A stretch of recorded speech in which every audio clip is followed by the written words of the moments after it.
So please welcome to the stage no other than Jonas Frydal.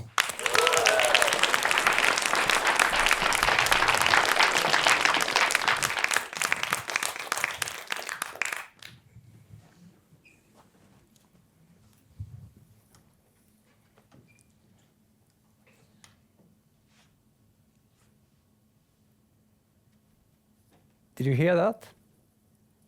That's the most expensive sound in business. Silence. It's the sound of not asking a question, the sound of hiding a mistake. And this sound has haunted me for almost a decade, but I finally figured out how to avoid silence. No, not avoid it. I found a way to turn it into a valuable asset.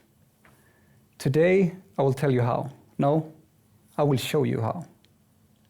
But first, let me tell you why I'm here. It's for the same reason I've written a book about it. I'm super passionate about leadership. And I keep hearing these stories. Stories of bad leadership, how people are treated poorly, how people don't like their job or even hate going to work. And maybe you're one of them. Or perhaps you hear the same stories I do. Well, to me, these stories really hurt because I know it doesn't have to be that way.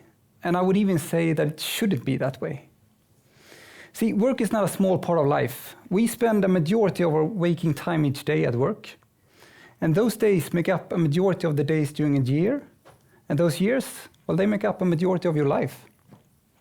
So basically, you spend a majority of your life at work. If there's no fun, if there's no laughter, where you spend a majority of your time, what does that say about your life? I think we can learn something important from people nearing the end of their lives. If you look at deathbed interviews and end-of-life reflections, there are some common themes that emerges. And two of the most common regrets are these. I wish I would have had more joy and fun in my life. I wish I would have worked less. Notice something interesting. People view this as opposites. And I think that's a shame, because they really don't have to be. See, people have the wrong idea about work. They think that because it's serious, it also has to be formal and boring, something not to like. But it doesn't. It can be serious, but still be fun, and still have laughter as a natural part of it. People can still like it. As a leader, you have a huge influence over the environment at work, so take that responsibility seriously, because it has a significant impact on the quality of life for your people. Let me return to the most expensive sound in business. So in order for people to speak up, they need to feel safe.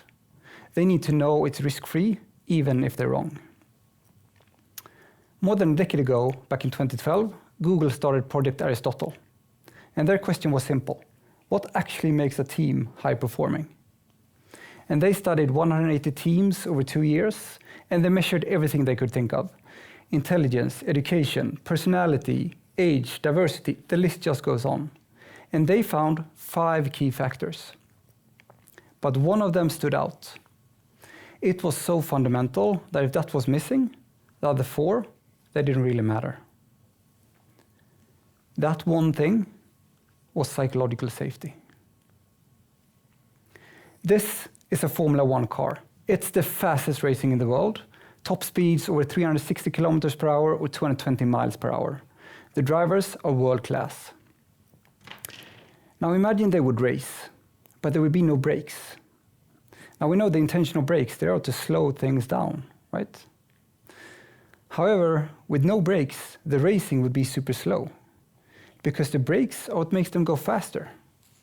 The brakes are what makes the drivers feel safe, safe enough to push their car to the max, safe enough to take risks.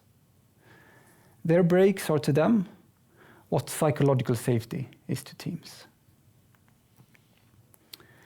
So the natural question then is to ask, how do you build psychological safety? Well, I think we can learn from these guys. Okay, give me a minute to explain. So I've always used humor, nonsense, and a generally informed vibe throughout my career to build psychological safety.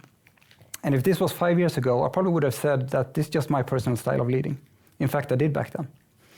But I've been thinking about this a lot because it worked so well for me across teams, companies, countries, and cultures. And my intuition told me there was something more at play here. And then I read about the inversion principle. It's from the famous investor Charlie Munger, and it works like this. Instead of looking at what makes something successful, you look at what causes failure, and then you try to avoid those things. So I asked myself, what does really bad leadership look like? Ta-da! And I know, it's perhaps a bit extreme to look at some of the worst leaders ever, but it really helped me understand this. See, these were all tyrants, leading tyrannical cultures and societies. And I think it's safe to say that people in those countries were not experiencing psychological safety. And then I did some research into what the opposite of tyranny is. It's play. So let me give you a comparison and also connect it back to leadership. If we start with motivation, in tyranny, it's fear-based. People do as they're told for fear of punishment and violence. Play is driven by intrinsic motivation and curiosity. People play because they want to, because it's fun, because they find it interesting. Another aspect is communication. Tyranny restricts and controls it. It relies on secrecy and manipulation. Play depends on open communication. Information is shared transparently and continuously. Last but not least, identity. Tyranny suppresses individuality. People are forced to conform to a mold. Play encourages diversity of expression and ideas. People are allowed to be themselves, and they're expected to have agency. I could go on with rules, learning, trust, but I think you get my point. So let me connect it back to leadership. Wouldn't it be amazing if people came to work driven by intrinsic motivation and curiosity? Imagine how much more innovative and creative they would be. And transparent sharing of information is for sure a good leadership practice. Without transparency, there can be no trust. And sharing information is what makes your team perform well. Allowing people to be themselves is required for them to feel safe. And diverse thinking is what enables true creativity and innovation. So as you can see, there's a lot of commonalities between leadership and play already. But don't just take my word for it. There's a lot of studies proving the exact same thing. One of my favorites takes place at a telemarketing company, where they allowed people to play for just a short period of 2 weeks, but the results were amazing. People felt less stressed and could recover better during breaks, and at the same time, performance improved compared to the control groups. Now, this was very structured play with real games for them, but you can invite play in different ways. So let me give you a few examples of how just to create a playful atmosphere. You know, at work, we spend a lot of time in meetings, and they can be leveraged to create psychological safety. Check this out. So I love these buttons. That was easy. There's other ones where you can record your own messages as well. And they're a great way to relieve some tension or bring some laughter into an intense workshop or a long meeting. And then there's this. Now, a common technique during meetings is to use the talking stick, which is a simple principle. The one that holds the stick is the one that gets to talk. Using this has two purposes. First, it's very hard to keep an uncomfortable formal feeling with this in your hand. And second, this, which is a great way to get attention if someone else is talking. So by inviting play at work, you will strengthen your culture. And this will lead to improved psychological safety, which will give you two amazing outcomes. You will have a positive influence on people's lives, and you will improve performance. Who can say no to that? Now, I started this talk with silence.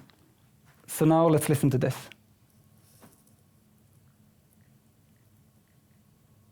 This feels very different, doesn't it? And that's because it is. When you invited play and built psychological safety, then silence is valuable. Because this silence means that someone is thinking, and something is about to be created. I have one final question for you. What silence do you want to create in your teams?